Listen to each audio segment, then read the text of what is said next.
Good morning, everybody. I have a legend with us today. If you are a kid of the 90s, then this name is no stranger to you. That is Bart Sears, uh, Justice League Europe, Invasion, Wizard Magazine's most prolific cover artist, obviously the daddy of Turok in Valiant, as well as Brute and Babes, and so much other stuff, including Maiden with the Heavy Metal magazine.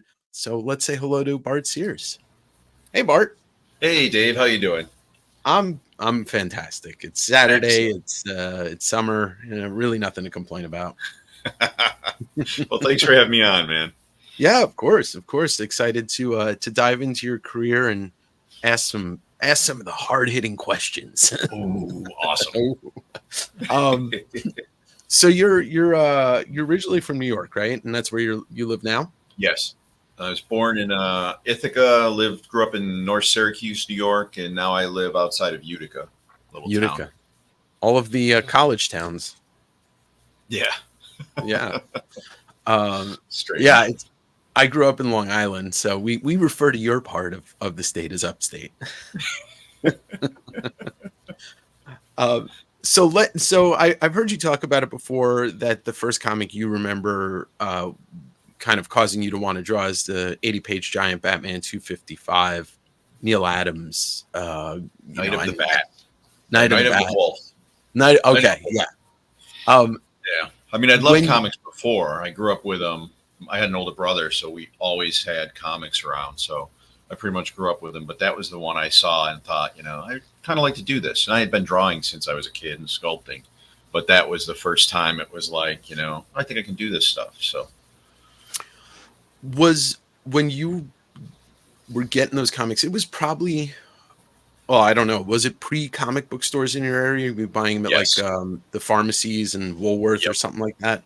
Yep. And the one I remember most as a kid was we had like, the proverbial corner store. Mm-hmm. Or maybe it's nostalgic corner store now. I don't know. But I don't remember what day of the week, but they would get a cardboard box, I don't know what the size was, but filled with comics with the logos cut off. Yeah. How they used to, they didn't have to return the comics to get money back. Mm-hmm. They just send back the logos. And they were the first, when I started buying them, they were 20 for $1. Wow. And I had like $1 allowance or something. So that's where it went every week. I went down there and, I couldn't get full runs of anything. And of course, none of it would be ever worth money, but I never collected comics. I just read them and, tore them up and cut them up if I felt like I needed to for some reason or whatever. But that was where I got most of my comics. Yeah, the corner store. And it's funny because I don't think I can remember a time, and maybe you can, maybe it was different in your part, but a lot of the West Coast guys talk about how liquor stores would carry comics, but I don't remember ever seeing that in the East Coast. I don't remember that either. Yeah. I've had a couple people, including Joe Benitez, tell me, and I've heard Liefeld talk about it, but I think must be a California thing. Yeah, it must be, because I don't. Well, I mean, I didn't. At 10 years old, I didn't travel to many liquor stores either, but it was always the drugstore or whatever they were, the local, or the grocery store usually all had a spinner racks. And, yeah, I can remember buying comics in grocery stores when I was, kid growing up in the very early or the late 80s. And bookstores had them too. So yeah, and we had plenty of those in all over New York. So I know that Neil Adams, and obviously a guy that I can see, I think it's pretty apparent, Frazetta is one of your big influences. Any other comic book artists at that age that you can remember? Ross Andru. Yeah. If you look at my stuff and his stuff, you'll see a lot of similarities. I didn't quite realize it until later, but I loved his stuff as a kid, and had a lot of his, I can't remember what the book was called, but where Spider-Man would team up. Probably Marvel Team Up. I guess it was just Marvel Team Up. And I think he did that for a while. But I had a bunch of his stuff, and I can see that was a heavy influence on me as well. As was Buscema. I loved his stuff, and I was always fascinated by how, before I understood how how it happened that, Buscema stuff always looked different depending on who inked it. I mean, you could always tell it was John, but, Yeah. it always had a different look. And I didn't really understand how that was happening until, of course, I studied comics more and understood that, there was a different guy inking it. And, Yeah. Took me a inking long time style to was a figure thing. that. Mm-hmm. Yeah, Next, back because then it was the inkers who did the final look.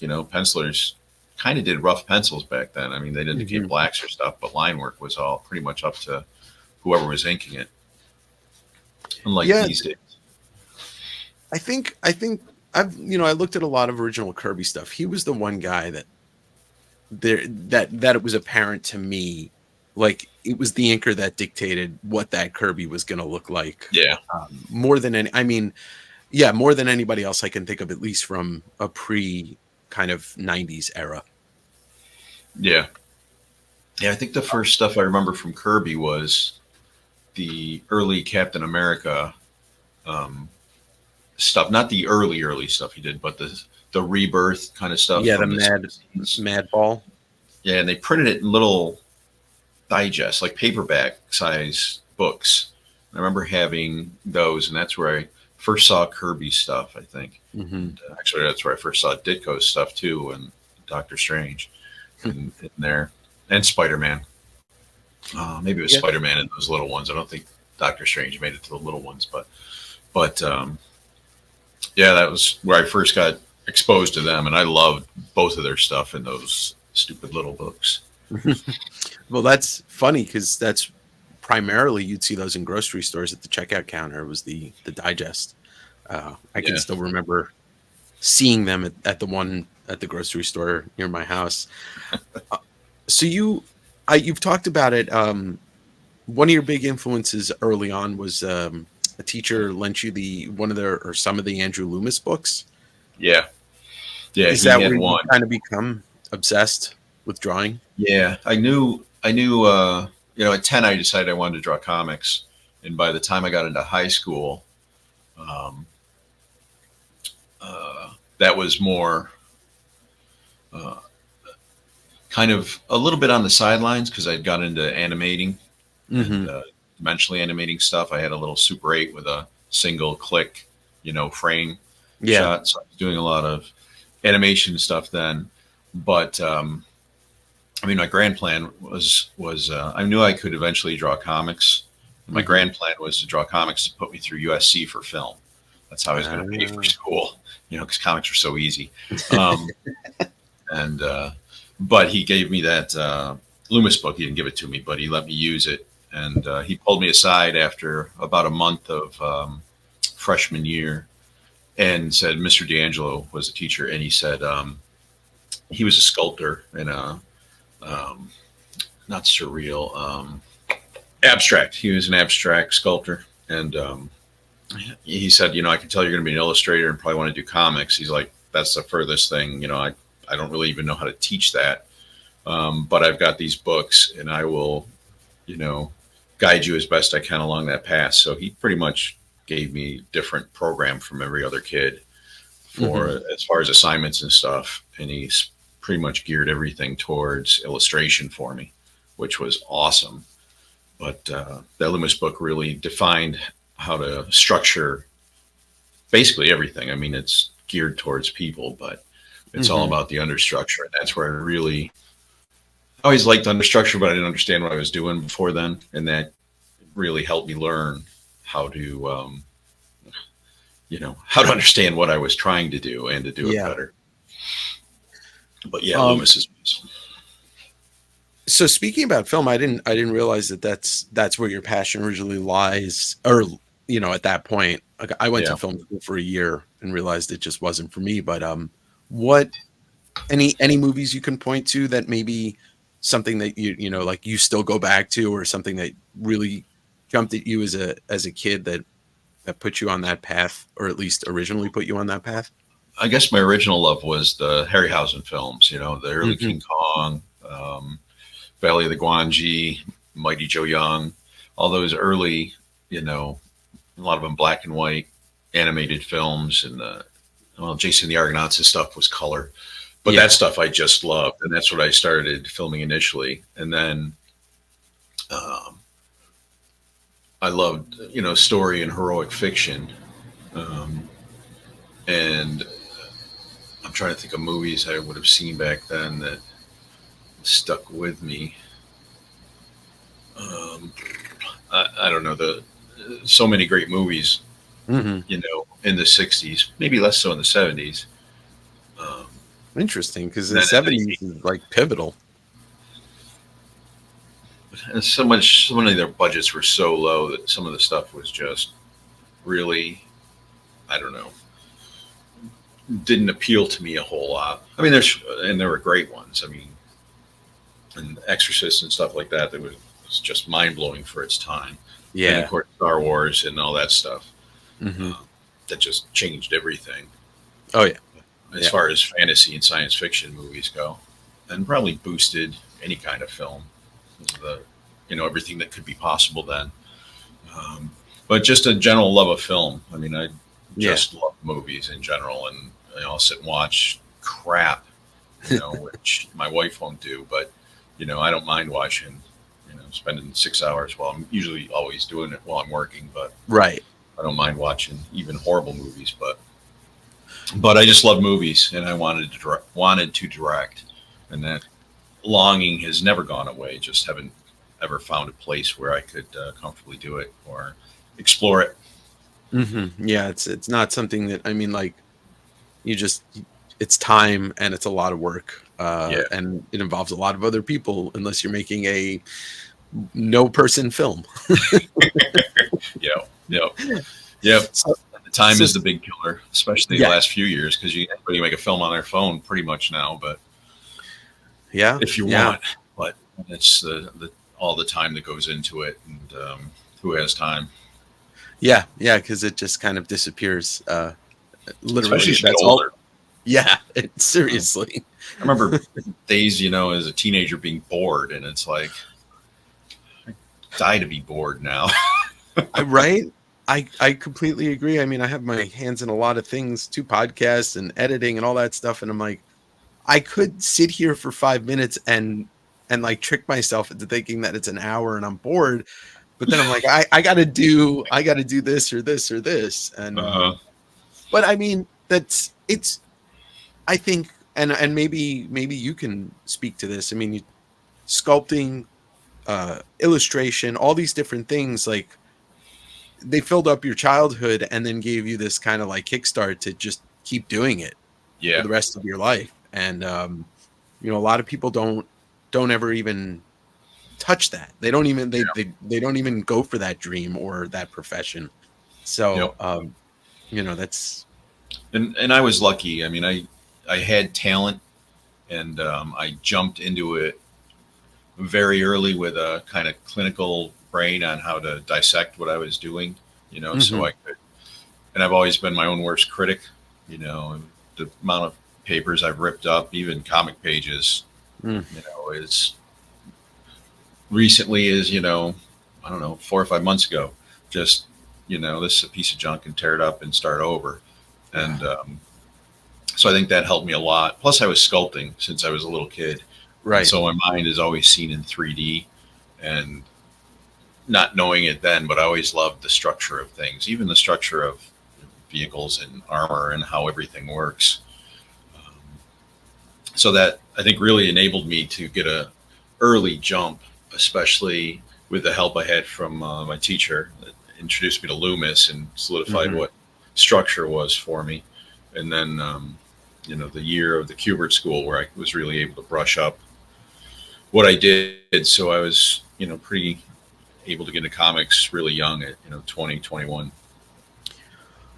So the timeline of your career, I know it's kind of intermixed with working for Hasbro and then DC Hasbro Marvel. Is that how it goes?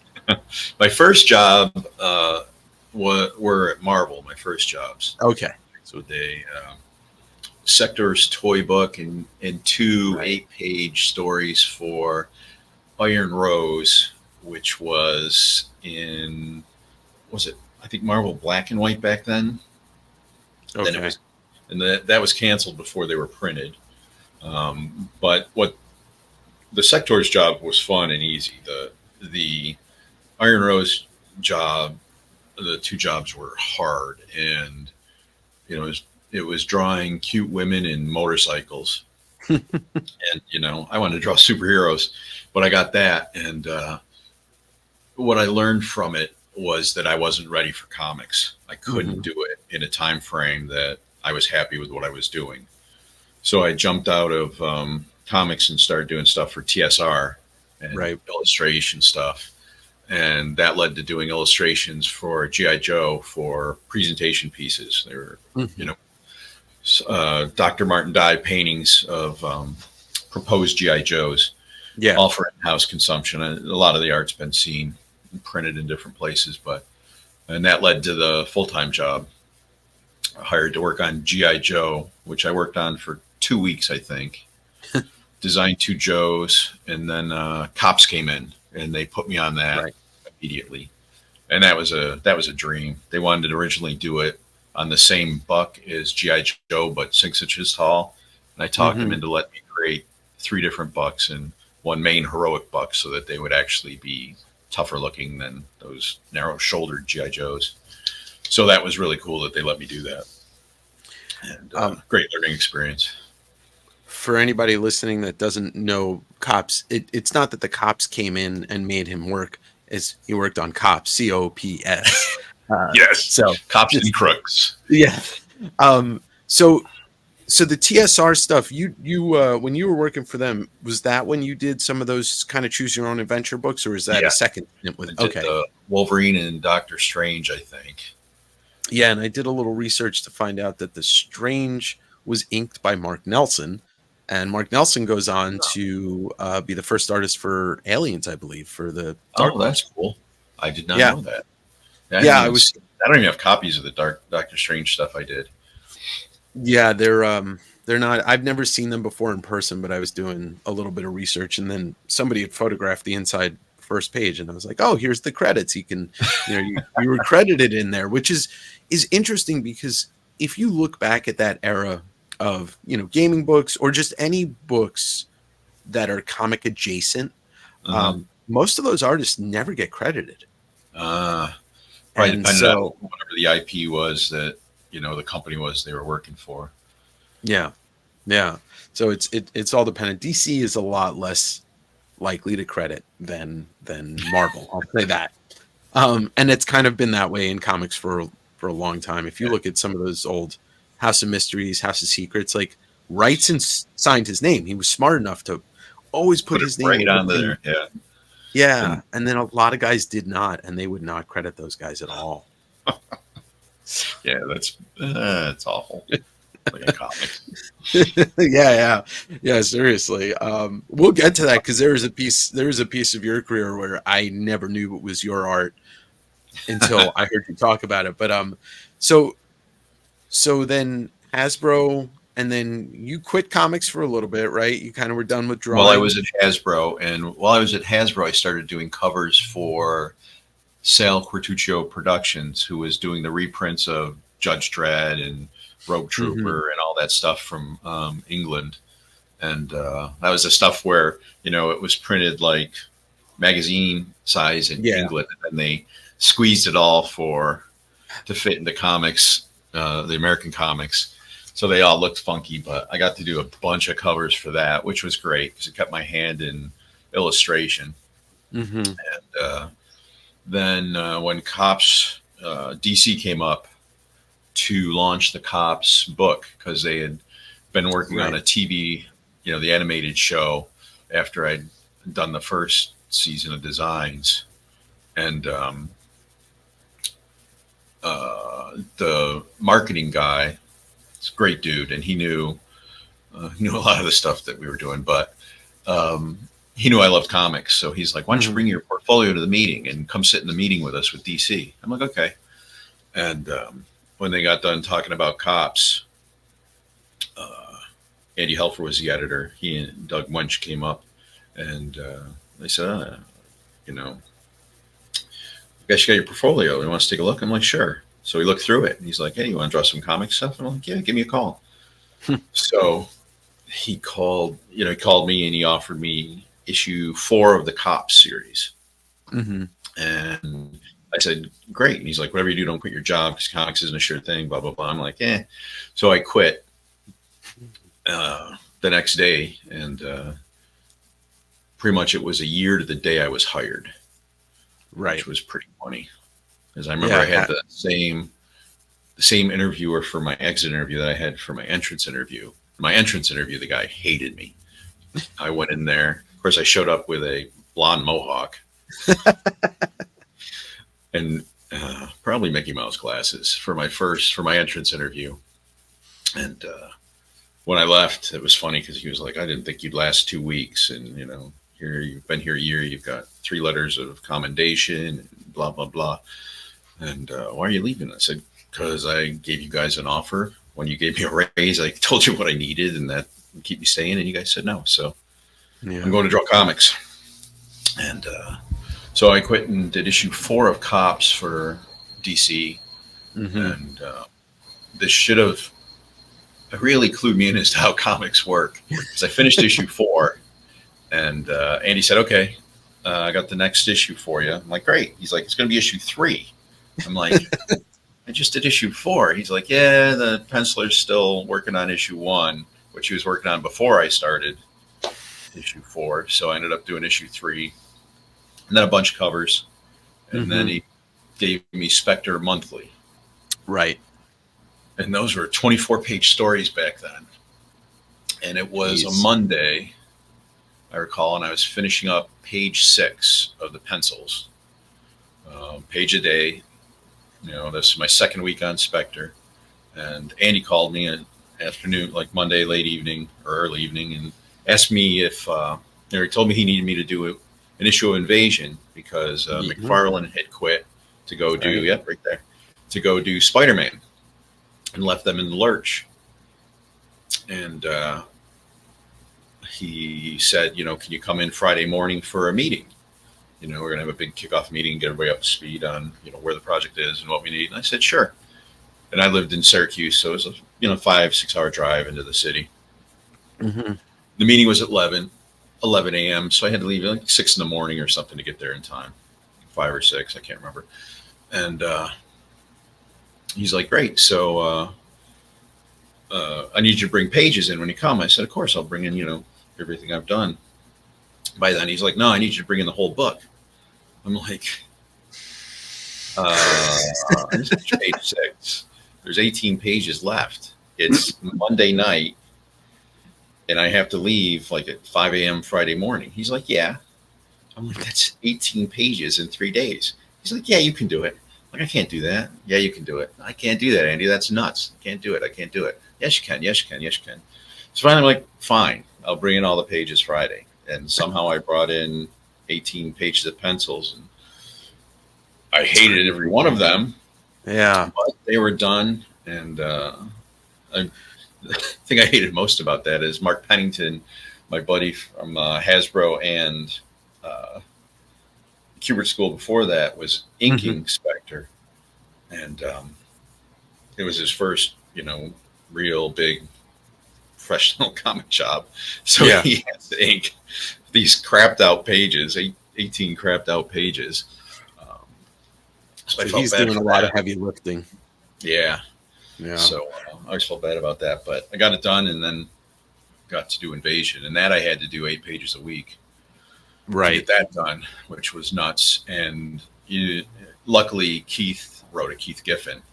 And as probably everyone is familiar, he writes in 8.5 by 11 layouts. Right.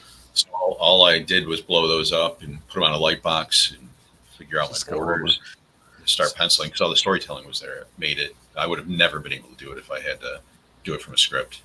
Or it would look like crap. So my question with Invasion, correct me if I'm wrong, but you did all 3 covers? Yes. And the poster. Okay. So the poster, the covers, a couple questions. There's no credit of you on 1 and 2 at all. Oh, really? Third issue is the only one where you get credit. So that was always my confusion. Like, I'm assuming, did they ask you, was it your kind of ideas, like kind of to draw it to make it look like Todd, you know, did it at all? I mean, because I always thought that Todd did those covers, and then when I hear you Well, talking about it, I'm like, the first one, I mean, it's that alien, and the only reference I had was Todd. right, right, Yep, that one. So yeah, that, you know, clearly could look like anybody could have drawn that. You know, there's nothing to it. So yeah, and 2 is, oh yeah, and 3 is Superman. Now that's just me drawing a cover. yeah. Early days. Here's my question. Down right here, is that your signature? It looks like it says No, S. that's Rubenstein. You know what? He put an S and an R for Sears and Rubenstein because Joe inked them. So I think that's how that came about. Yeah, I think that's where my confusion lied, because it doesn't have your name on the inside in the third issue, obviously. I wouldn't be surprised if my name's under the little box. Once again, I would have had no idea. Yeah, DC doing what they can. The poster was funny because I got this little sketch of it that for some reason Matt Groening designed the poster, and I have no idea why. Yeah, like, man, Matt Groening, I mean, Simpsons dude, or it came out to be the Simpsons dude. I don't remember, but apparently he did the poster design. I don't know. It's crazy. You don't still have any images of that, do you? No. Well, I don't think I even have Xeroxes of. I might have Xerox. I don't know. I've got so many boxes of stuff. I mean, because I've always worked on a light box, so I've saved every underdrawing I've ever done. So I've got boxes of that stuff, and then I've got boxes of Xeroxes, and I still haven't been through all of everything in the last. Because I started going through it before we moved from Florida back here over 2 years ago, and I'm still not through it all, and we're still badly organized. Yeah, but I don't even know if I have Xerox of any of that stuff. Yeah, some of it I do. But yeah. I'm glad that I now know the mystery of Invasion and why, you know, like, because it was their big, and I wasn't reading comics yet, because I think this was, or at least I wasn't reading this, because I was that like 87, 88 or something like that. Yeah, I think it was 87 or maybe 88, and I think Justice League Europe hit late 88 or 89. Right. Yes, and probably 87 or 88. I don't know. So JLE comes about. You're working with Keith again, and everybody apparently, you know, like I never met the man, but everybody speaks very highly about him and loves his you know, his comics. And you know, what was your did he ask specifically to have you come on that book? I have no idea. I know Helfer told me it was my reward for doing Invasion, for saving their butts and getting it done 8 pages a week when they needed it. So my reward was Justice League Europe. So I don't know if Keith had anything to do with that, or if it was just the work on Invasion, or you know, what it was. But that's how it was put to me.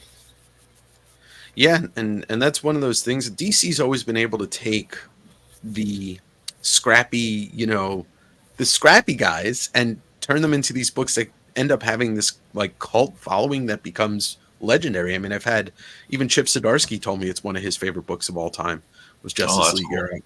Yeah. So, and I have a couple of friends that are a little bit older than me that said that was one of their favorite books from DC at the time. It was like nobody wanted to read Batman, nobody wanted to read Superman. It was, you know, it was a book like that. Such fun books. I mean, I wish I understood how fun and different those books were for the time period.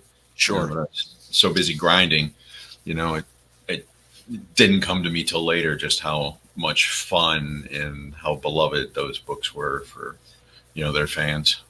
Yeah, and I know a lot of people got really excited when they put that into an omnibus, and you know, everybody gets it collected. What any fond memories about that specific run? Or is it just a blur because it was like you're just hitting the ground running? Yeah, I don't know if I have any. I mean, Keith and I would talk infrequently on the phone, probably once a month, which was always fun because he was just a blast to talk to. And yeah, I don't know. Okay. Helfer always told me that Europe sold like always a little better than America. Yeah. So that was always cool to know. And I know Adam was always bugging to draw Justice League Europe because he wanted to draw some of those heroes.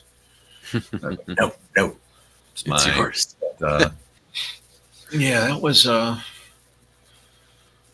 don't know. Those were crazy times because they had a fill-in for issue 9, and then Andy asked me to ink it.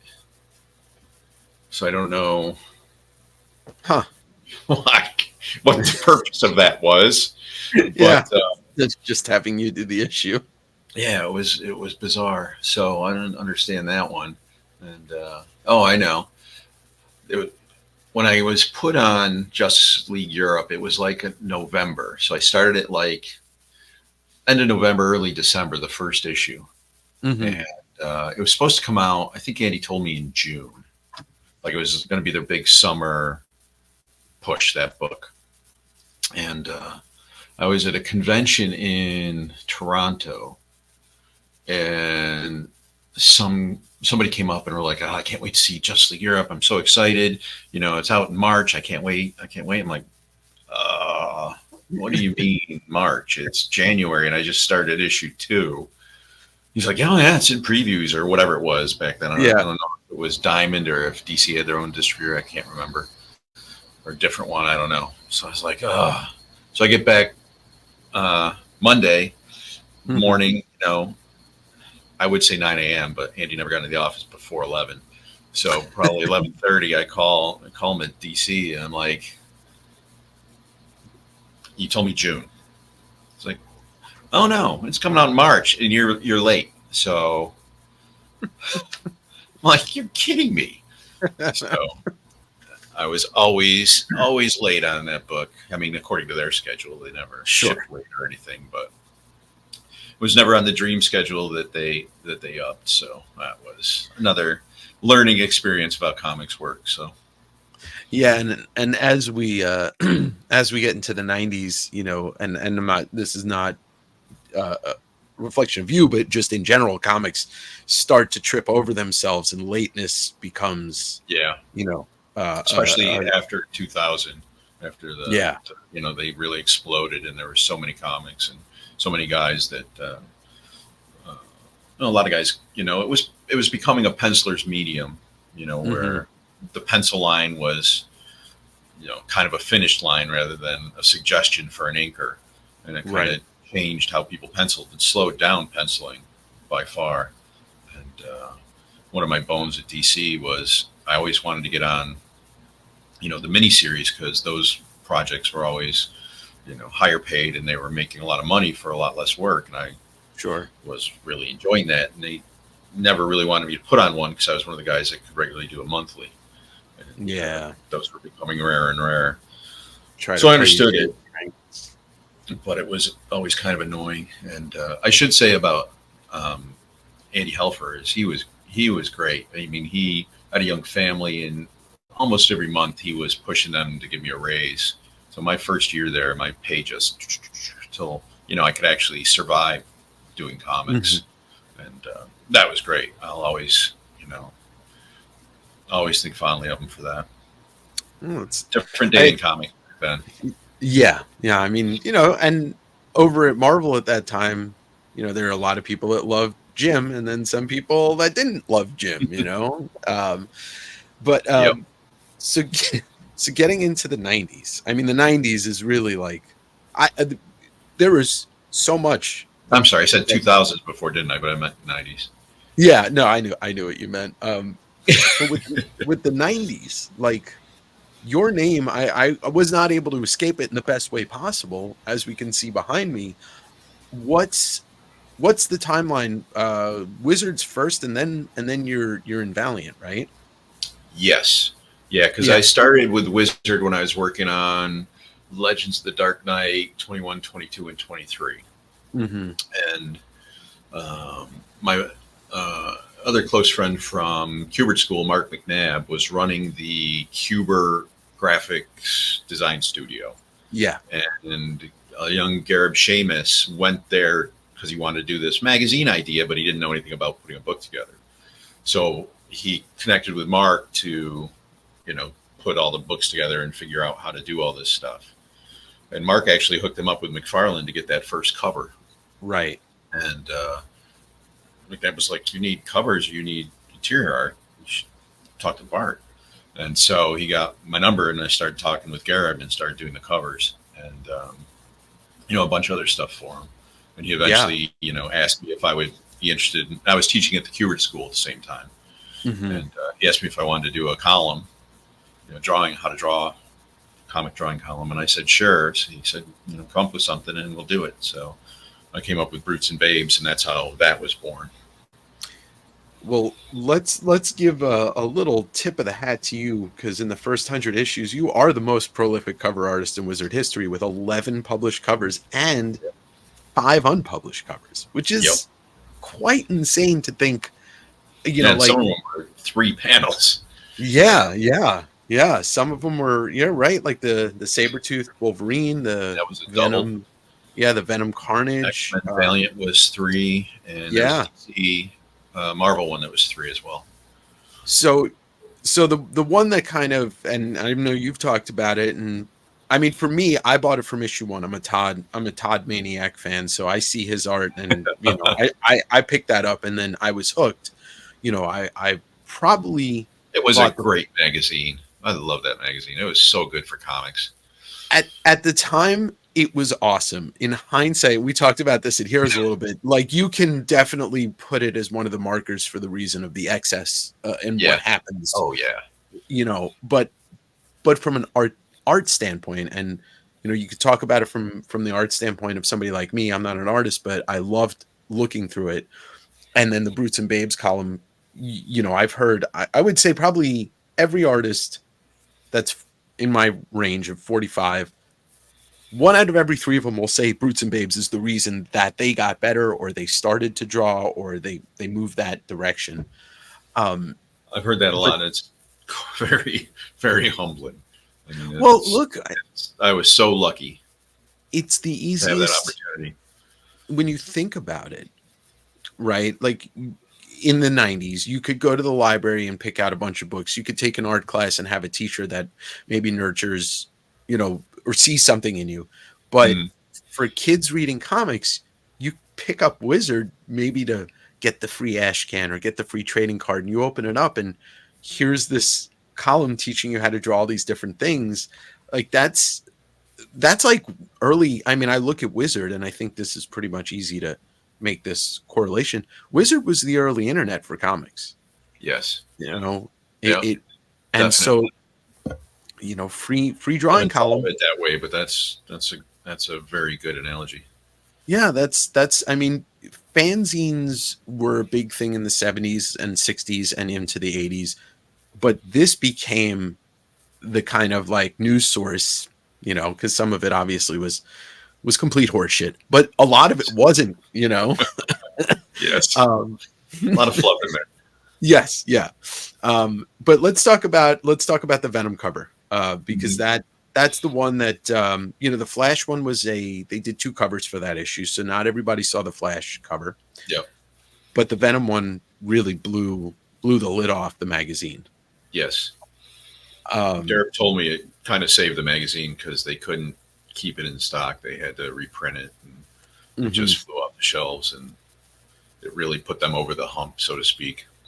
Yeah. And to think, I mean, your Joker cover for that issue was good, but it's not as good as what that, that turned into, that Venom cover. Well, it was perfect for me. I mean, over muscled, dude, it was just perfect at that time.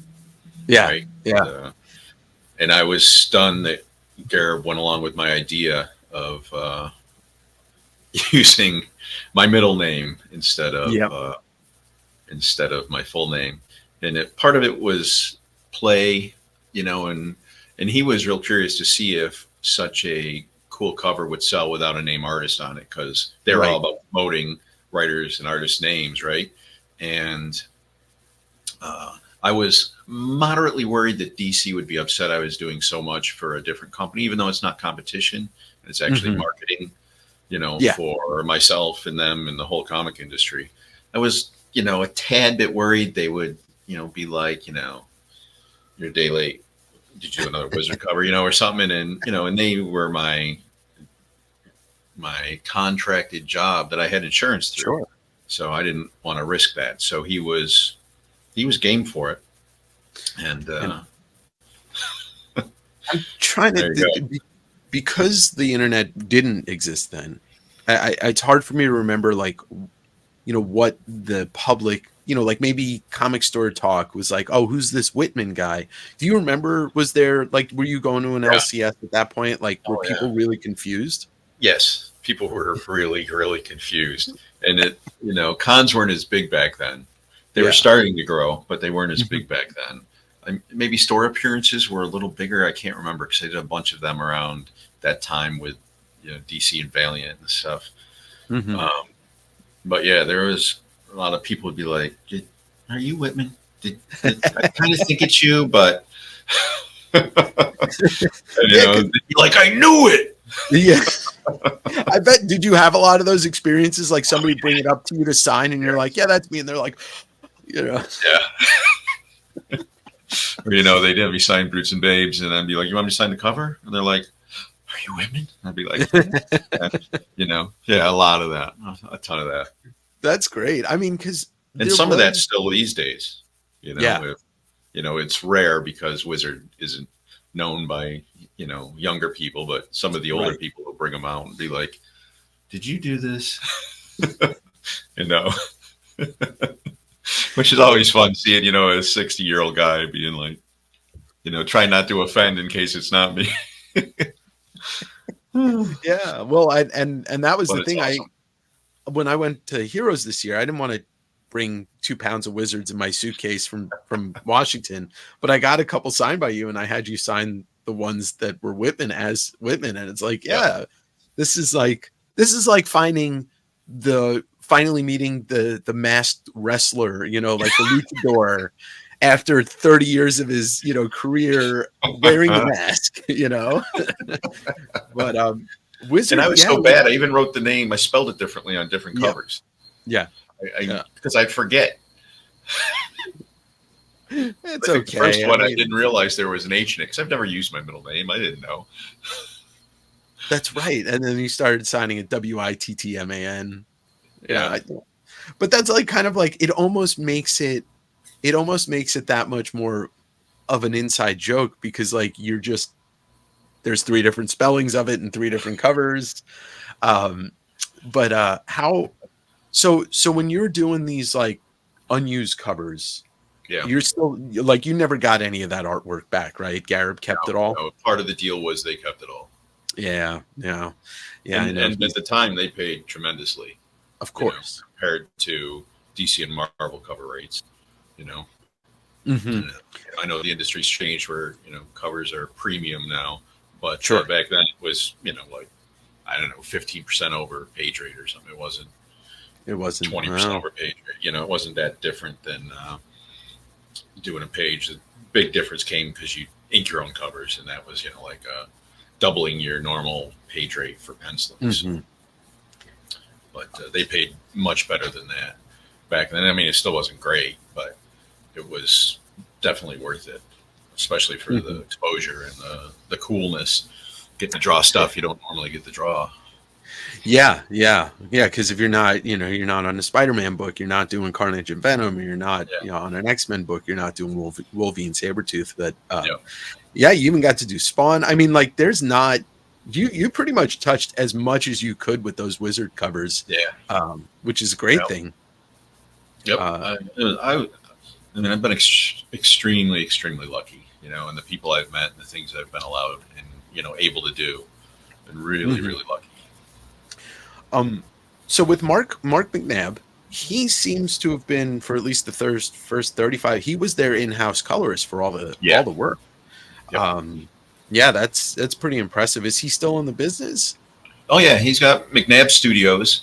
He does Mhm. mostly graphic design, but a lot of comic coloring, a lot of indie stuff. He for a long time, I don't know if anybody realized it, but all the covers you saw in I don't know if it's still that way, but all the covers you saw in previews, Mhm. those weren't the final colors. Those were all McNabb. They would send Oh, him wow. 70 color covers or whatever it was, and he would Wow. color them all, every month. And they just pretty Wow. much used them for previews.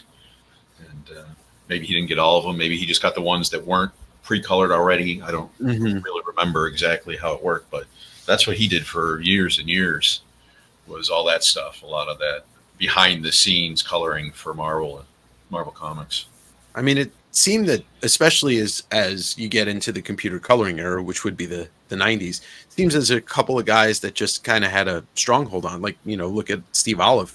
Yeah. Olive did everything else probably. Yes. uh, Yep. but It was so new and so hard to do back then.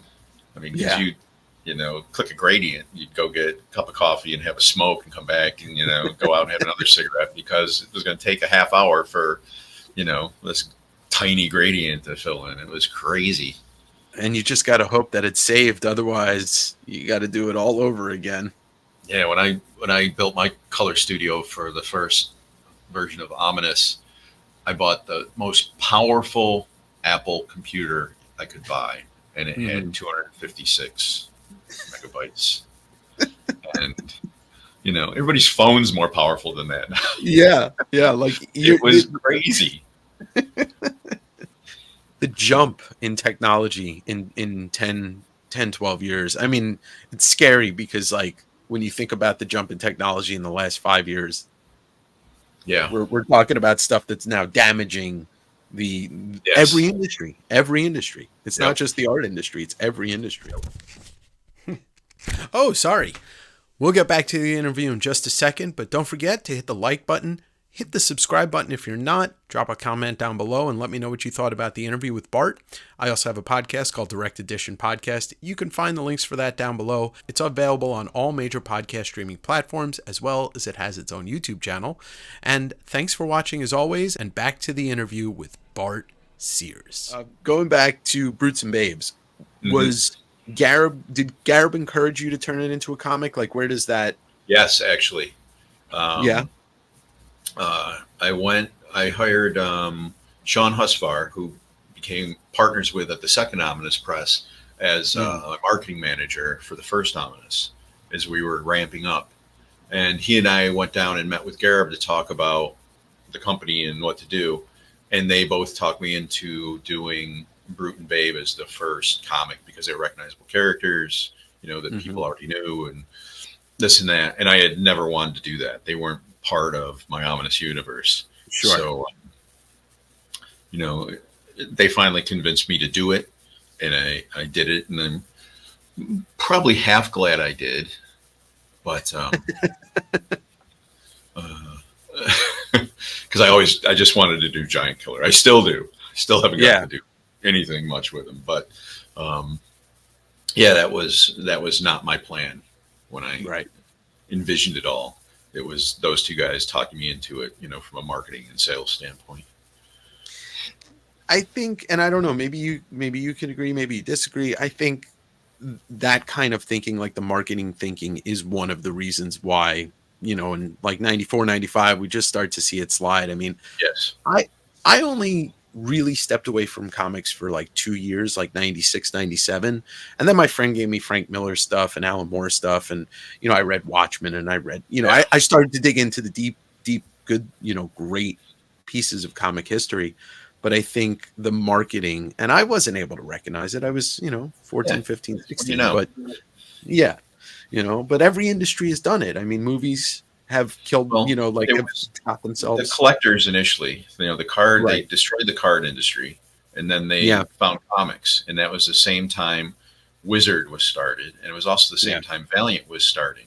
And Valiant were very marketing savvy. I mean, they Oh, yeah. underprinted their first year and a half of comics. They didn't fulfill full orders of anything so that their Mhm. comics always ran out and you couldn't get them. And they created this artificially inflated value and desire for their books, which culminated in Turok 1, you know, and then that with the 6 Death of Supermans.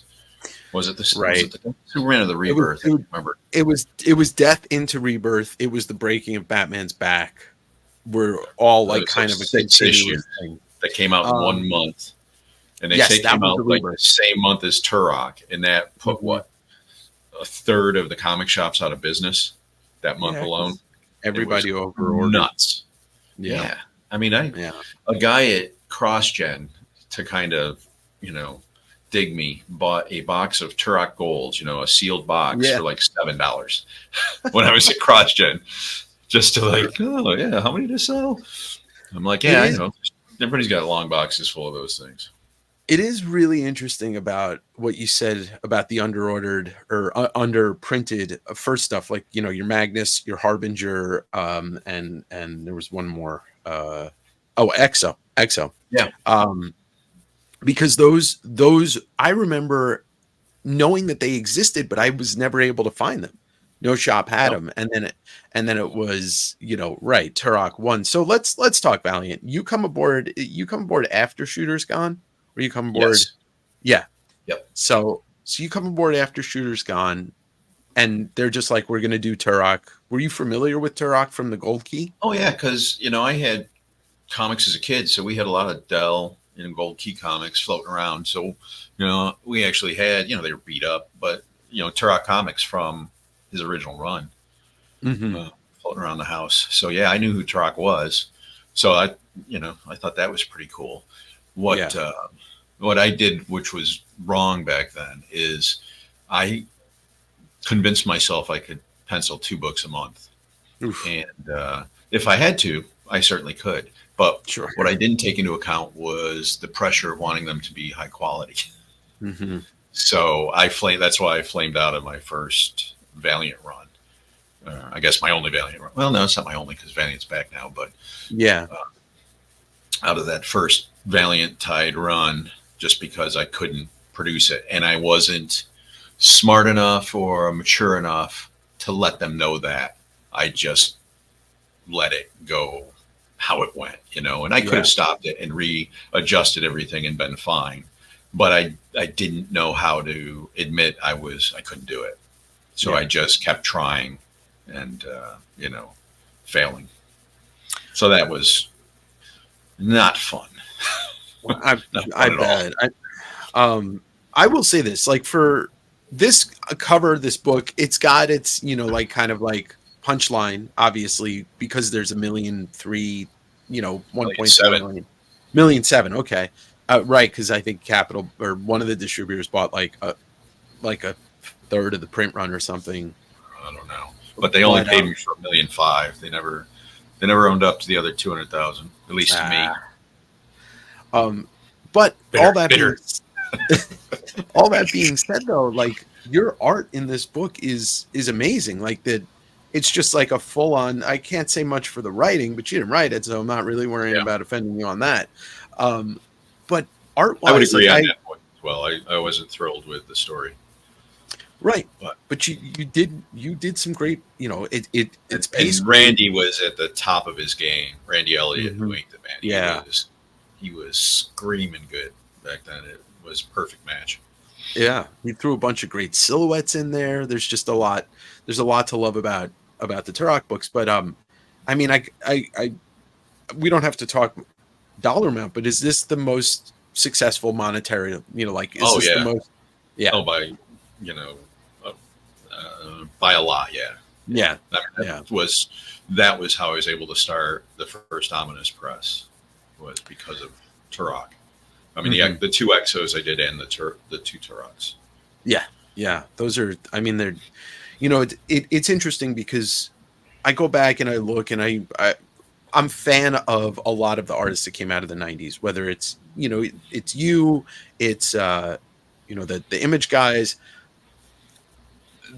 I felt like everybody was pushing everybody to do bigger and, you know, literally bigger characters, but your art definitely has this feel to it that it's like muscles on top of muscles, but they're all carefully, you know, you're obsession or your love for anatomy really shines through in a book like this, where it doesn't feel out of place. It just feels bigger. Cool. Yeah. Thank you. Yeah. And once again, like Turok, we joke as comic collectors, comic sellers, like I have 40 copies of them. I give them out to people. Like I'll throw them in packages and stuff. But at the end of the day, like that cover, the chromium holds a lot of place in my heart, but the interior artwork is just fun to look at. Yeah. It was funny because the whole cover was supposed to be chromium. Mm. It was supposed to be a full chromium cover, but whatever company was doing the chromium, at the last minute, were like, we can't do it.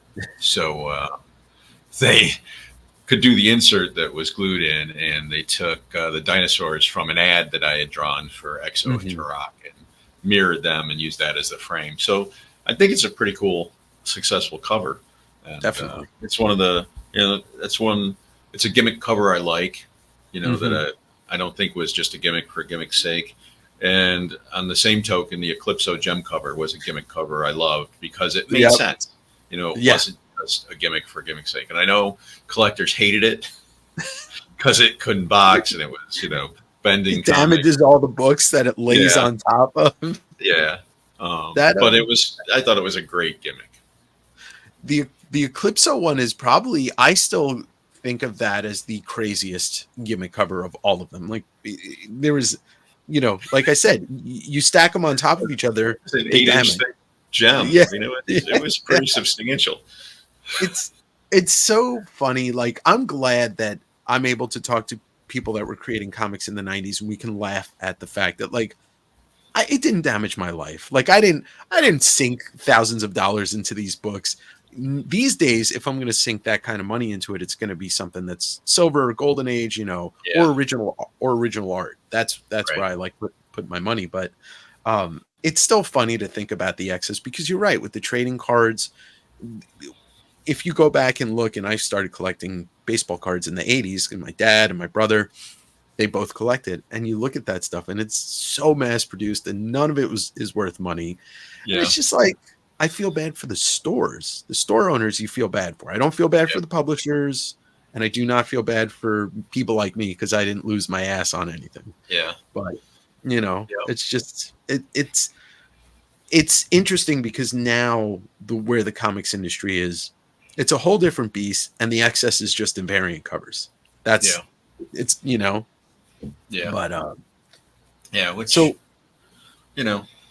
I'm not necessarily a fan of, but I'm not a fan of, and I've done a ton of variant covers. So, for me, they worked out well.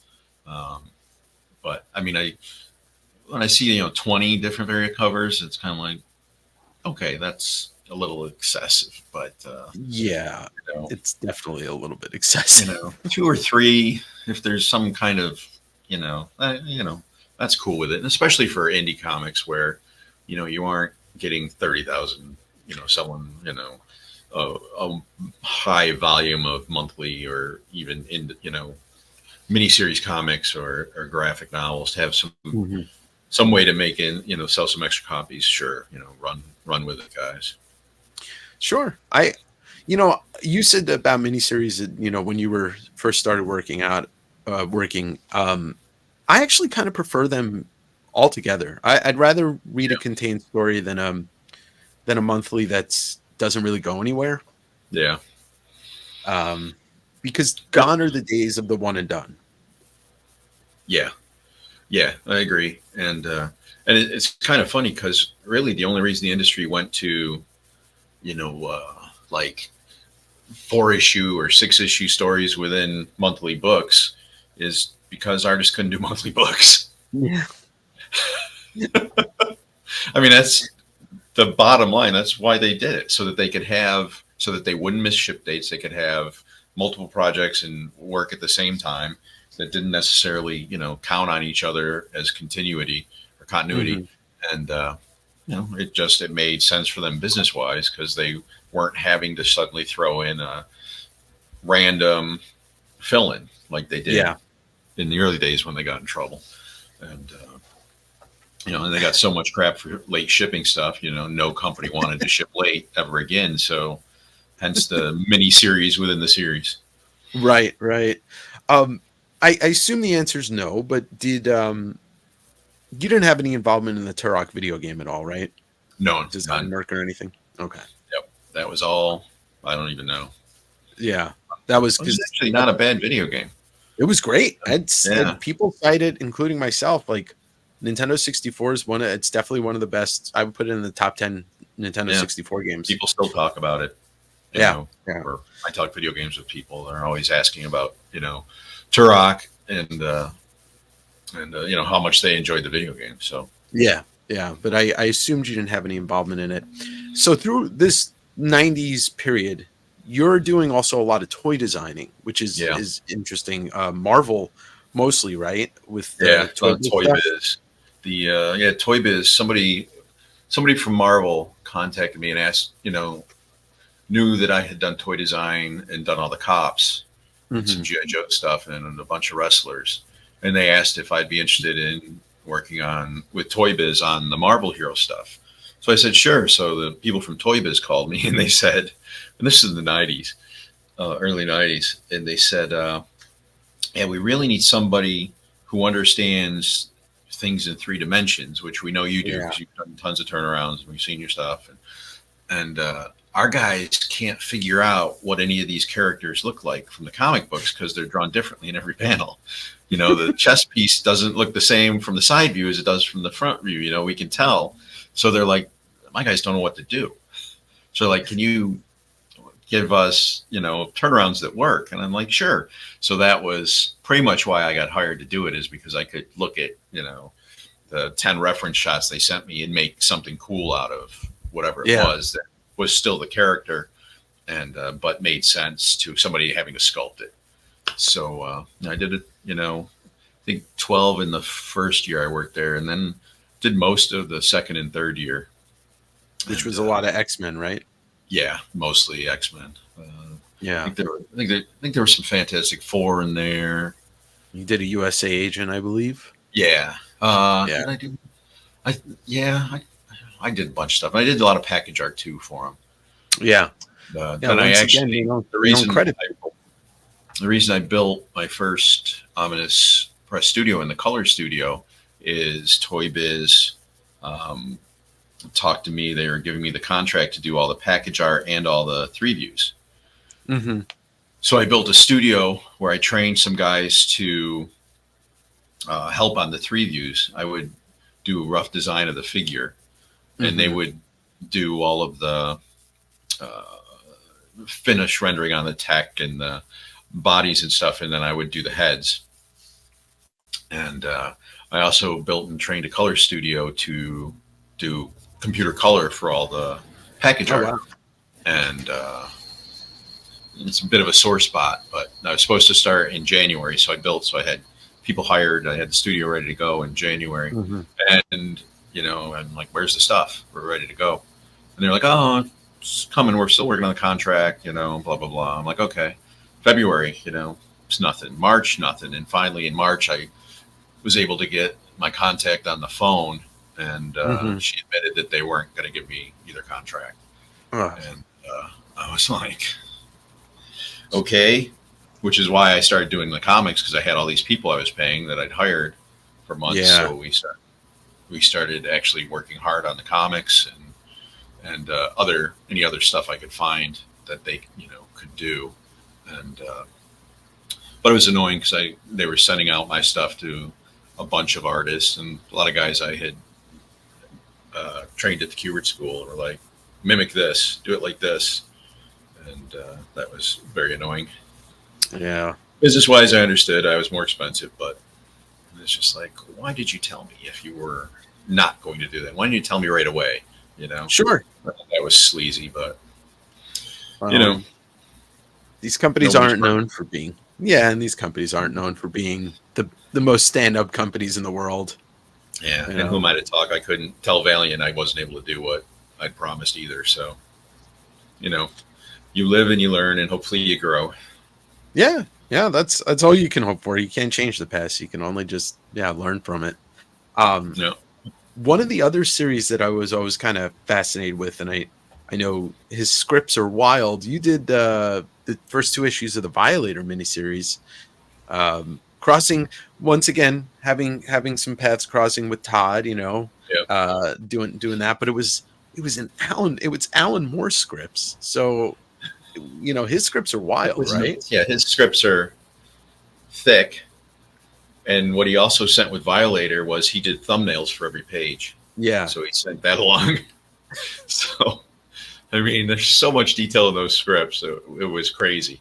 And plus with the thumbnails and stuff, it was pretty wild. And Yeah. I know I waited for a while in the script, and this was after Valiant, and I started my studio, and I told Todd I was burnt out, and I didn't know I couldn't commit to a deadline because right now drawing comics is like alien to me. It's hard to put pencil to paper for it. He's like, don't worry about it, don't worry about it. But eventually, that's why he fired me and hired Right. Capullo. Greg to do the third issue, which he didn't tell me about until I finished the second issue and asked him when the third was coming. And that's when he said, "Oh, you aren't working on this anymore." Okay. So, But it's a great series, though. Yeah, it was crazy fun and just so sick and twisted. Yeah. I mean, that clown guy was just insane. But what a blast! What a blast it was. Yeah, and then it's it's very strange to me when you look back. It's like Alan Moore did like 8 years at Image or something like that. He did a bunch of minis, and then he hops on Supreme. He did the 1963 stuff with Bissett and I believe that's Rick Veitch. And it's wild to go back and look at that. So Omnis Press comes after, but let's talk about CrossGen, because CrossGen, I was out. That was probably when I stopped reading comics for a couple of years. But it's kind of this thing of legend with Mark Alessi. He basically hires everybody, but you had to move down to Florida. Yep. Yeah, I was in the second wave for the fifth book they were doing, and he was nuts, and I bought into it. He had a plan, and he wouldn't tell anybody his plan. Come to find out, his plan was basically no plan, just that it should work because it's a good idea. Yeah. And the studio itself was great. I mean, there was right. It was tough, but it was definitely a creative boiling pot or something. I mean, everybody working there got better. And it was because you could walk around and see what Jimmy Chung's doing, or what Brandon's putting up, or Steve, or Paul Pelletier, stuff I just love. Or Scott Eaton, you could see all this great stuff because you pinned your page up at the end of every day. And for me, it was awesome, especially probably the first 3 months, because I just went in, did my page a day, and left. And that was heaven to me. Right. And I slowly kept getting called more and more into, do art directing stuff, which he told me I wasn't going to do, so don't even think about it when he hired me. But he just kept calling me in more and more. And then it got more hectic, because then it was eating up a lot of my time. And so then, weekends were gone and all that stuff. But it was fun. Wouldn't change it. And a lot of great people worked there. Sure. And it wasn't for everybody, coming in every day. And Alessi was not a fun guy to walk around. He was a bit of a bully, and he enjoyed that. And, some guys could take it, some guys couldn't. So I worked pretty hard at trying to keep him out of the back, walk around and look, but, let the guys work. They know what they're doing. Yeah. That's what they're there for. You go up and say, when his feet look too small, you're crushing some guy, it might be 3 days before you can draw anything else, depending on who it is, it's just sure. Look at the great stuff when it comes out. But it's a good time. I mean, it was hard, and it definitely ended badly for everyone. But in theory, though, it should have been like, that's the kind of dream everybody wants, is like, it's just, you know, I will do this. I will get this done. We're just here to make comics and be creative. But yeah, I think it's you know, a person who was more in tune with the comic, not just the comic industry, but artists and how they Yeah. work, like, might have been the right fit. Yeah. But people look fondly back at CrossGen stuff, and Well, the there's a lot books of are stuff that people all still talk really high about. quality. And Yeah, for 3.5 years, every book came out when it was scheduled, which was not always easy because there were, right. a few guys that really had trouble doing 10 issues a year. And so there was, you know, limited ways to adjust or fix that. So Hmm. it was tough making sure everything came out, but did it for 3.5 years. Well, I was there after probably the first 6 issues, 4 or 5 or Yeah, 6 issues came out. So, but yeah, it was not easy and tense at times, but overall fun and a great place. And it should have worked. I would yeah. say it was just mismanaged.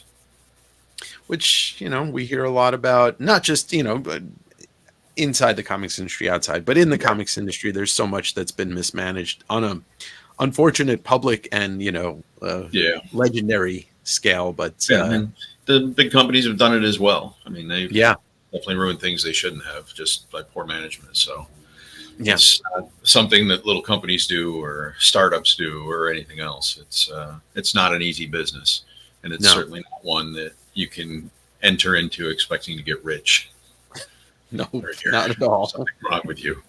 Yeah, So, yeah, because like, that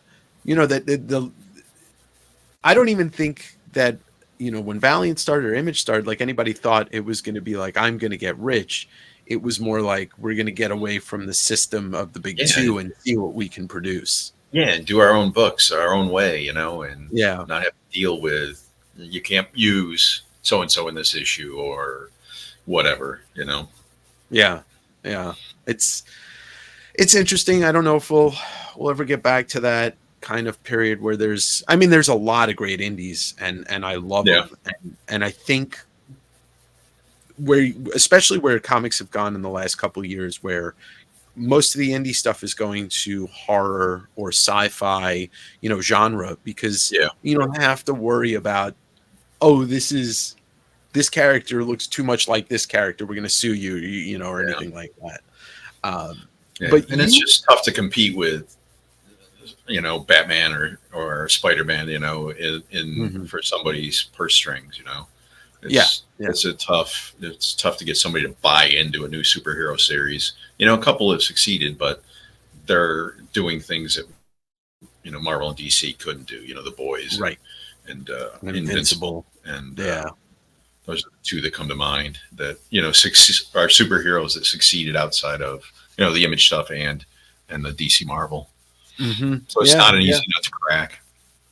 No, it's not, because it's like, you try and think of an idea and you're like, oh, well, this is that character, or this is that Yeah, character. It's too similar. But, ideas will come, and they'll blossom. It's just the house of ideas is what they used to call Marvel, right? yeah, And yeah. Jack Kirby came up with so much.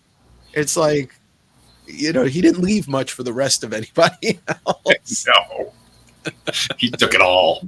Yeah, he really did. Um, After, so your series with, you did Spider Woman, working off of, Yeah. was it Burn scripts, right? Yep. Burn What was that? sentences. How did that compare? That was pretty awesome. I mean, all he wrote were 168 sentences, and each sentence was a panel. Yeah. So I did whatever I wanted with it, and that was a blast. And it was also around the time I discovered that I think you got paid $15 less for doing breakdowns than for doing full pencils, Oh my god. which I could break down a whole book in a week easy. Yeah. Full pencils is 30 days of hard, laborious work. And my favorite part is the storytelling, breaking it down. So Mhm. once that option was available, I can't remember what issue I penciled through, maybe sometime in the third issue or fourth issue. I don't remember. But I just started Mhm. doing breakdowns for Randy to ink. And that was a great job. I really enjoyed that. Blade was a little different because I wanted to pencil Blade. Yeah. And they just kept pushing it off because they searched for a year for a writer for it, and they couldn't find anything they liked. And I asked them if I could submit a proposal because I loved Blade. That movie was awesome. That was just such a brilliant movie. And I'd always liked Blade, but seeing him like that, I was like, my brain exploded. So loved the character. And I got to do the movie adaptation. And then right after or it wasn't really an adaptation, it was sort of like tangentially similar to the movie. We're basically using the movie character, but a different story. And it was supposed to come out right after that. I was supposed to just translate right into it. And it took them a year of not finding anyone that they liked what they were doing. And I did the proposal and they loved it and said, let's do it. And, I guess they immediately put it on the schedule. I don't know, but the schedule was so tight. I penciled like 5 or 6 pages, and schedule wise, I had to do breakdowns, and there was no time for me to finish penciling it. So I had to switch to breakdowns, and even at that, I could only do 4 issues because Andy had to come in and pencil the last 2 issues just to make the deadlines, and that was awful. I hated that because I really wanted to pencil that book. But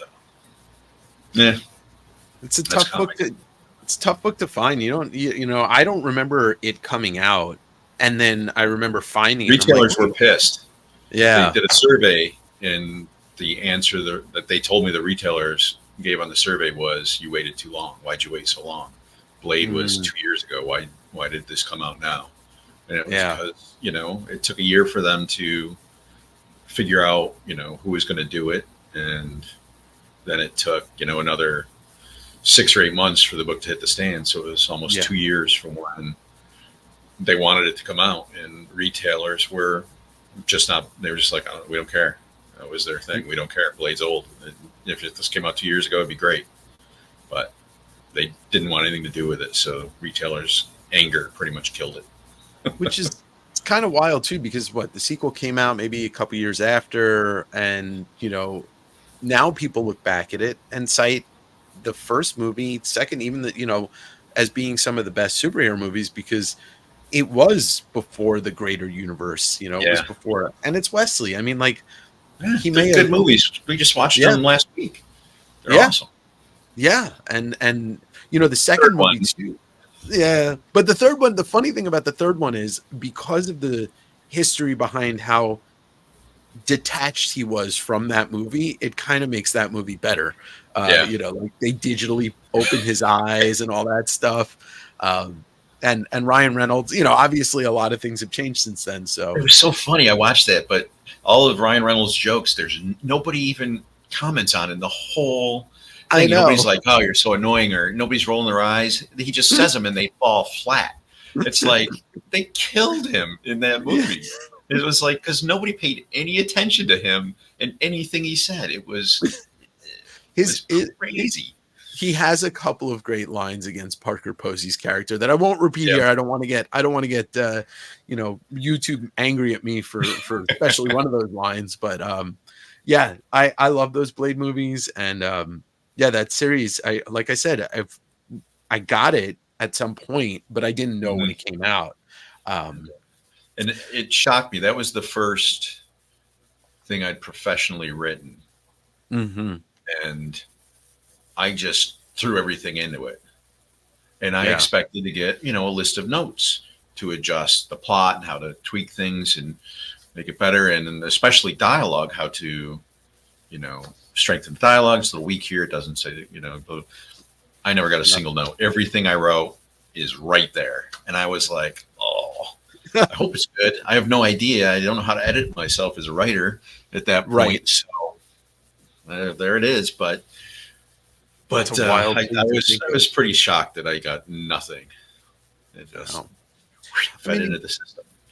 Is that, or you think that's a reflection of Marvel in the late 90s, early 2000s? Yeah.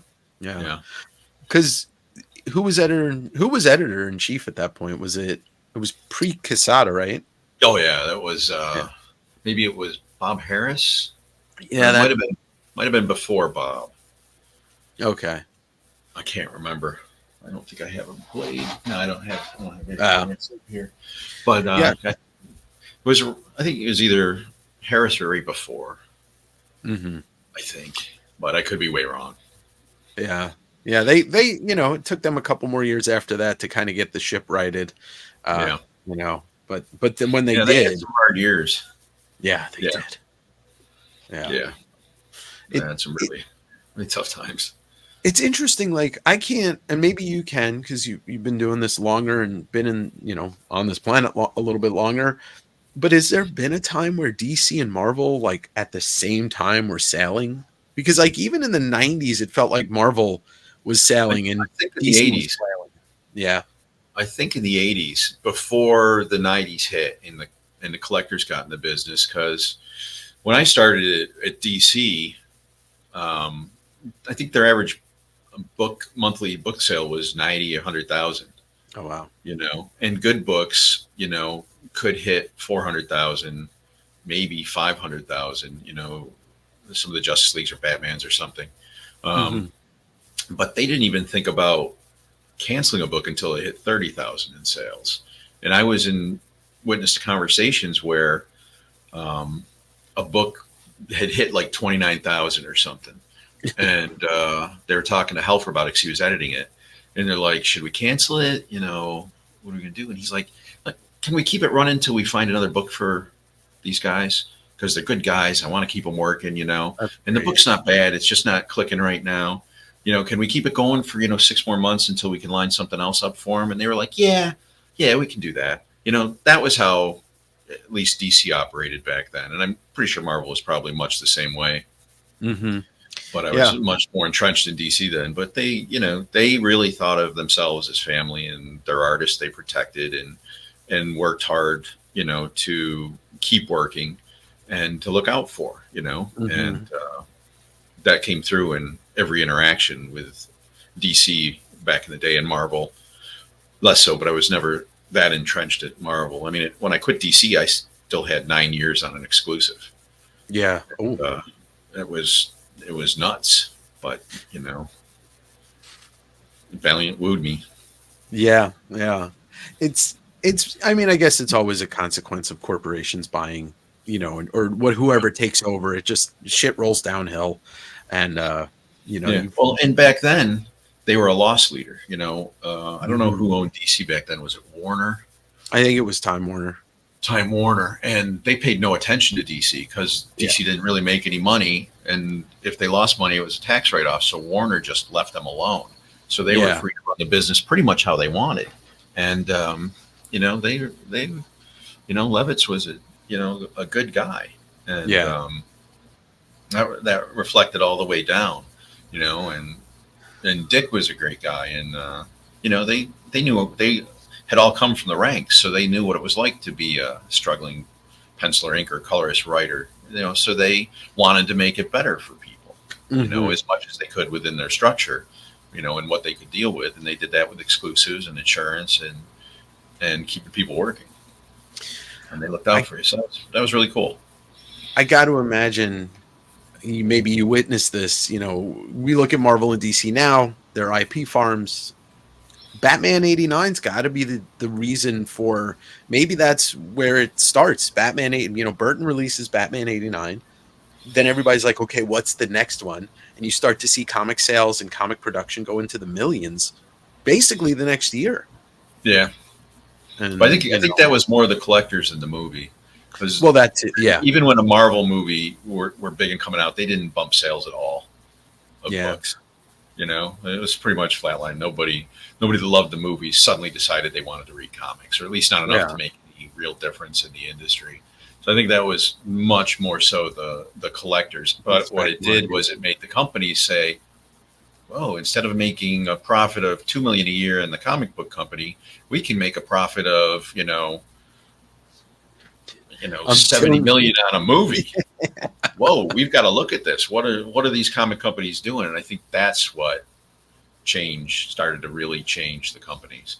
And then the Yeah. comics started selling. The companies, the owner, the corporations are like, okay, these are making money on their own, great. And then when that died, then the companies really came in and said, oh, you guys are running this wrong, so we'll show you how to run them. Yeah, I was having a conversation the other day. I might have been on a live show on the channel about how like Marvel could easily turn some of these moviegoers into readers. You know, put 40 copies facsimile or 50 facsimile copies of New Mutants 98 in the theaters right now. Buy your ticket to go see Deadpool Wolverine, maybe a facsimile of Hulk 181, and yeah, it's right there. Like Yeah. I can't imagine a kid with their parents wouldn't be like, "Mom, can you buy that comic book?" And they could put them in there for $1. Yeah, You know, yeah. they don't have, because it's nothing in comparison to. They wouldn't even notice it in the budget of that film. No, not at all. They wouldn't even notice it. The whole production of the comic they could put in there, and they could sell it for $1 a quarter. They could do whatever they wanted, and they could sell out 1,000 of them the first weekend of a movie At per theater, and probably get 20% of those people to go to a comic shop that had never been. Mm-hmm. Mm-hmm. Yeah. It behooves me. I wonder if are they afraid of a guy like Liefeld coming after them for more money, or a guy like, I mean, well, we can't talk about Wolverine because apparently Roy Thomas created Wolverine now, but yeah, but I just wonder if they're like afraid to give more shine to the people that put these characters in paper. My understanding is they've taken care of everything. Yeah. They bought out any character they thought they were ever going to use. They bought out in some way, shape, or form, or made some deal with. Mm-hmm. So, I don't know if those deals are ongoing or if it was a final, we're going to give you X and go away, and, so I have no idea, but that does remind me, I've got to find out who to contact at Marvel about Madam X. Or Madam Web, because I got a credit in there.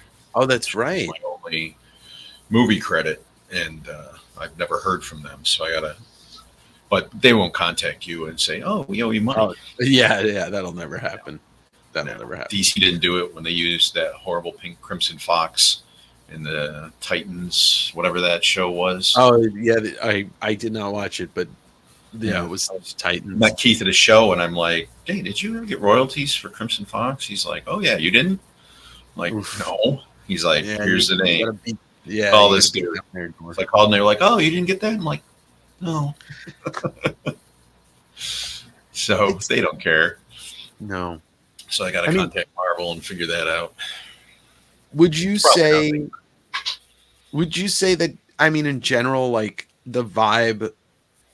But I don't want to call it a dirty, but is there a piece of comics that is just truly from the standpoint of the publishers, not the artists, not the writers, but from the publishers? Is it always just kind of been a little bit of a dirty business of like trying not to pay people for their work? I didn't have that experience in the early days at Marvel or DC. Mm-hmm. They were always willing to give you raises. They were always willing to give you contracts and insurance.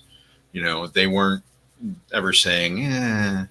And they let me. I never said anything, so I'd be at lunches with the higher ups, and they would talk about how funny Top Rate was, because Top Rate was whatever they decided to pay the next guy. There was never a top rate. They laughed about it at dinners. Yeah, and I was like, yeah, it's probably not good talking about this stuff when I'm here, because I'm going to tell everybody I know, which I did. And so everybody just went, I don't care what Top Rate is. I want this, But they didn't care. Yeah, and. They wanted people to survive doing comics. They didn't want to, because they knew if they didn't pay a guy, he was going to do other work to make ends meet, and your book wasn't going to come out in time. Yeah.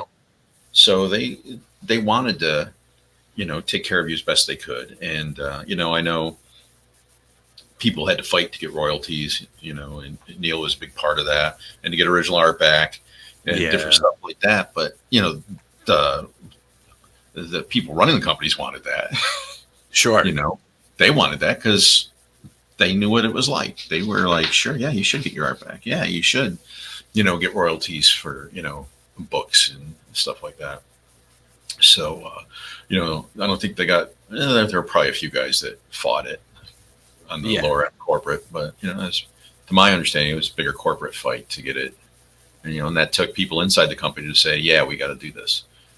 So, Yeah, you hear a lot of stories pre your era, obviously, and like you said, yeah. Neo, and I've even seen an interview with Bernie Wrightson talking about how they used to give kids tours of the DC offices, and then at the end of the tour, they open up this closet, take one page, whatever you want, and then he spoke to the fact that if that closet got too, got too full, they'd burn art, and Yeah. it's like, oh my god. I mean, Yeah. it's not even the monetary value, the historical value of this doesn't exist anymore. Yeah.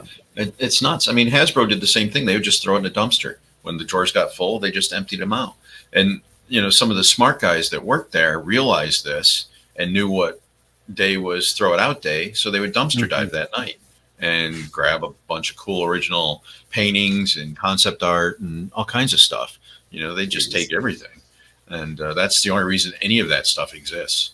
Yeah, yeah. It is crazy to me though when you see some of the people that were buying Golden Age stuff, the EC stuff, like they knew to hold on to it. They're but then there's a lot of other stuff that just doesn't. It's no longer part of this universe. It's ash and dust. I wanted to ask. I guess the lucky thing was going to Kubert School because he had like a Sunday page that was like 4 foot high.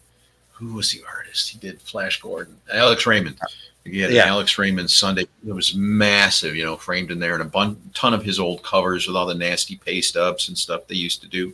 Yeah, but it's gorgeous. I love paste ups. I love. Yeah, it's real authentic to me when you've got all that stuff on a cover, So, I mean, that was my first experience with actual original art, and I was like, oh, this stuff is a treasure. I hadn't really thought about it. Before that there was any value to it, and but that really seeing that like that and seeing what it was and getting to see that really, turned a wheel in my head that like, oh yeah, this stuff is precious. So that was really cool. Yeah, it's precious. It's as the world moves digitally almost completely, it really does become a piece of history. Like this is how art was produced for comics, and then when you're talking about paste for 100 years, and that goes into magazines, it goes into illustration books, and I love looking at this stuff. It's nice to own it too. It's nice to know that I get to be the steward of it, and then obviously, if I want to sell a piece, it's also nice to know that I've got some money sitting here in my portfolios. Yeah, no, that's great. Yeah. So Les, I want to ask you about Maiden and Heavy Metal Magazine. How'd you hook up with them? Oh, how did we hook up with Maiden? God. I don't know. It was through Matt Medney. And I don't know if I guess he must have contacted me, or maybe Ron met him, Ron Mars, and we did I think a Santa story for them. I think that was the first thing I did with Heavy Metal, and they were looking for new properties, and my wife is my writing partner, and she had this great idea, Maiden, that came to her in a dream, and I had done some drawing for it, and we'd started to shape it into the story it became, and we pitched that to them, and they loved it, so we ran with it. And I did all that digitally. The first, the only thing that was printed was the first 5-section story, 40-page story that was in 5 8-page sections. And it was a blast, but, Heavy Metal went how Heavy Metal did.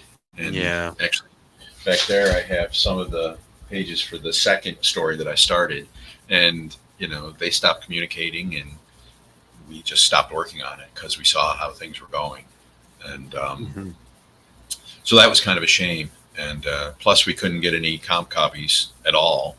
The only issue, we found the first issue of Heavy Metal in a bookstore, and we were never able to get any of the others. Oh, wow. Not even online. And so many people, I feel bad, a lot of my fans ordered it through heavy metal, never ever got it, paid for it, subscribed to it, never got it. And maybe they've made that good now, the new ownership. I don't know. But we talked with the new ownership, and they eventually released all the rights to Maiden back to us. So Okay. we own it again, and now we've just are working with Panic to bring Maiden back. So we're in the early stages of that. Hopefully, the first story, I think, short story will be in their Zoo Primer whenever that's scheduled, and then I think Maiden will be out early next year. Oh, cool. So pretty excited about that. And that you own it is a great thing. Yeah. And we fully own it with Panic. There's no split ownership.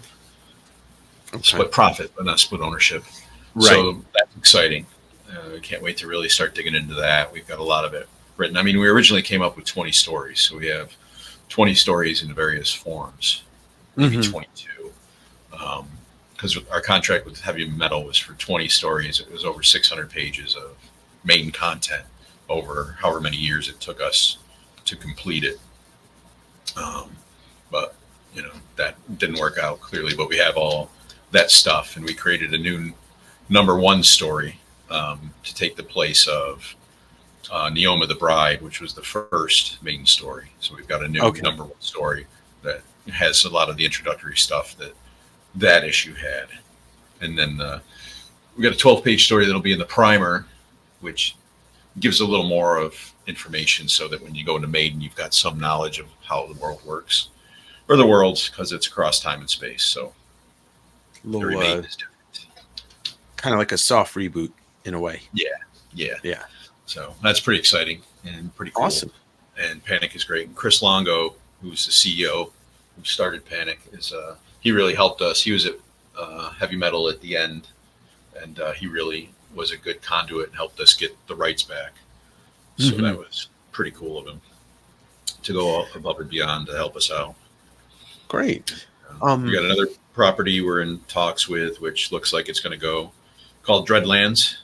Dreadlands, a sword and sorcery western, and that's going to be a lot of fun. Hopefully, we'll get that nailed down soon. And yeah. Anything else that you have coming out or has recently come out? I talked to Big Bad Toy Store. It's an online toy retailer. Yeah. And they've got rights to C.O.P.S, so they're going to be redoing the figures I did at 6 inches. Oh, nice. More articulation and extra heads and hands and accessories. And we're talking about I'm going to do all the package art for that stuff. Oh, great. The new stuff, and maybe design some new stuff and some other toy design stuff for them. So I'm excited about that because that's part of the, another industry I really have a strong feeling for. Yeah, so and it's your origin. It's kind of your origins, and C.O.P.S was great to me, so I will, and I love it. And, I kind of feel like it's my baby. The stuff I got for C.O.P.S from whoever created it that Hasbro bought out was, they were all swipes of John Romita Jr. Spider-Man characters, basically. So, I had to reimagine most of them. Big Boss was pretty much exactly the same, but the rest I had to pretty much reimagine. But that was a blast. It's interesting the way that the toy industry obviously took a leaps and bounds once again. Todd really pushed everybody to have to get better. And now we've gotten to a place where I guess maybe we could call them bespoke toys, or like these almost custom companies that are like $45-$65 for a 6-inch figure. Yeah. I mean, it's crazy, but at the same time, it's also like they're only making an X amount, so get them. Otherwise, you're going to buy them on the secondary for double eventually. Yeah. But it is very interesting to see. Like, I think it's because kids after my generation, the kids that are 10 in 2000 and 2000 or 2005, they have video games, and action figures kind of didn't become a thing. So it's like, oh, let's just make these toys for the people that want to put them on a shelf and look at them, and but I love that. I Yeah. I I think collected they're all great. that. I mean, toys are awesome now. I mean, Yeah. I remember, I think every paint operation was a penny. And like this figure had 8 cents for paint. So I'm like, oh, I can do 8 different paint places on him. How do I Yeah. do that? It was nuts. And, Yeah. clearly that's a far different world than what we have today, even for Hasbro and them, because their toys are, I don't know, what is a normal action figure from Hasbro these days, $20. Yeah, I mean, probably 15 to 20 bucks. yeah, I mean, they're not these, $2.99 throwaways anymore. Yeah. Yeah. But it's, it is, like I said, it's just really nice to see. I don't collect toys too much anymore, but I'll buy something every once in a while when it jumps out at me because, I mean, you gotta look at this stuff though that he's doing, especially McFarlane with the cover recreation figures, and it's like, okay, Yeah. so I get to own a figure that is an homage to That's this great my DC favorite cover. It's Yeah, awesome. yeah, and like Star Wars stuff has gotten just crazy. Like I have a friend that Yeah. collects that stuff, and he has the Mandalorian ship, and it's like it's this, it's gigantic, but it's every Need a little whole nother detail. house to put it in. Yeah, yeah, they cater to us collectors. Really, they found the way Yeah. to do it without insulting us. That's the thing. I Yeah. feel like, Yeah. And people, it's people worth might it. You disagree. get a, $300, ship that's this big that is perfect. I mean, you don't feel cheated, you Right, know? right. You It's got the like, Kenner Millennium Falcon for $50 or whatever it was back in the day, and you're like, well, it's cool. yeah. Then all the stickers started falling off, and this is like you try to put your figure in there, and it's like, but oh, you froze. Oh, Oh, there you are. You're back. So before we get going, this is going to air.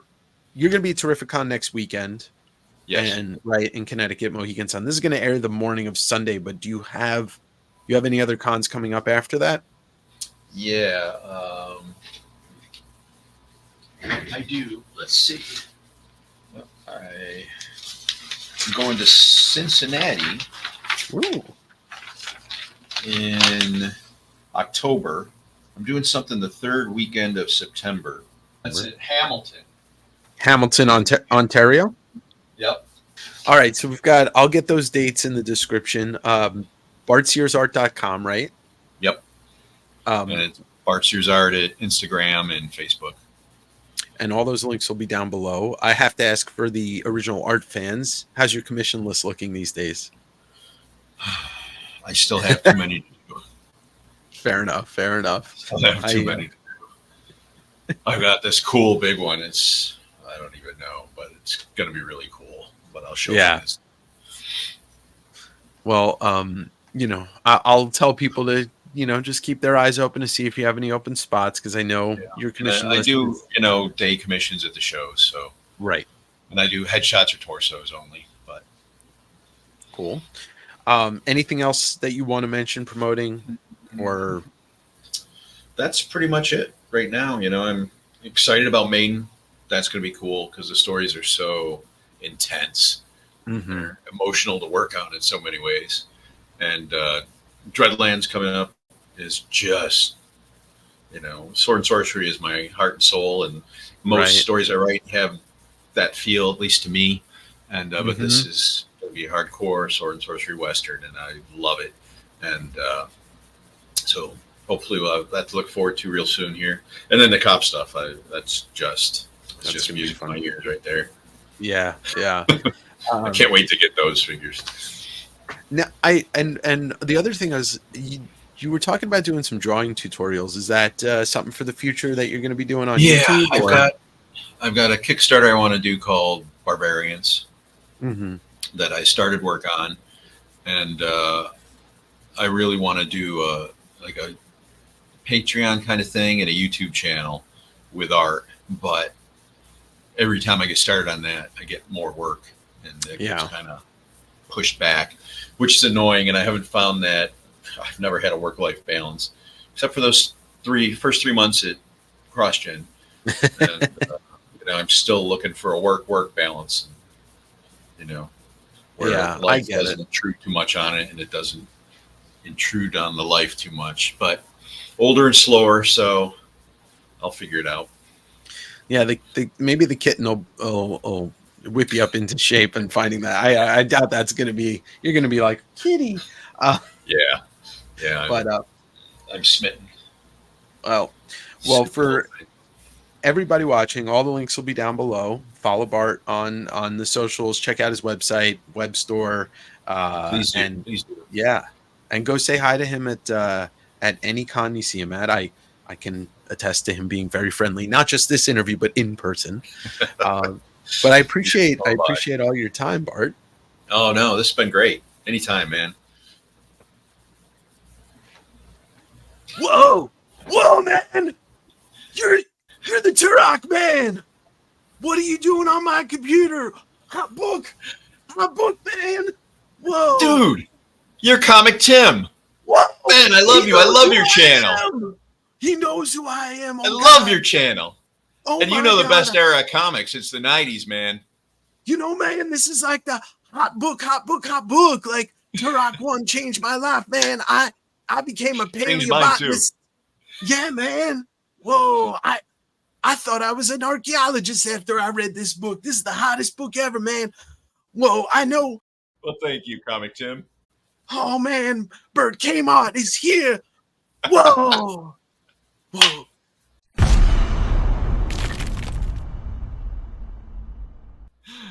Thank you, Comic Tim.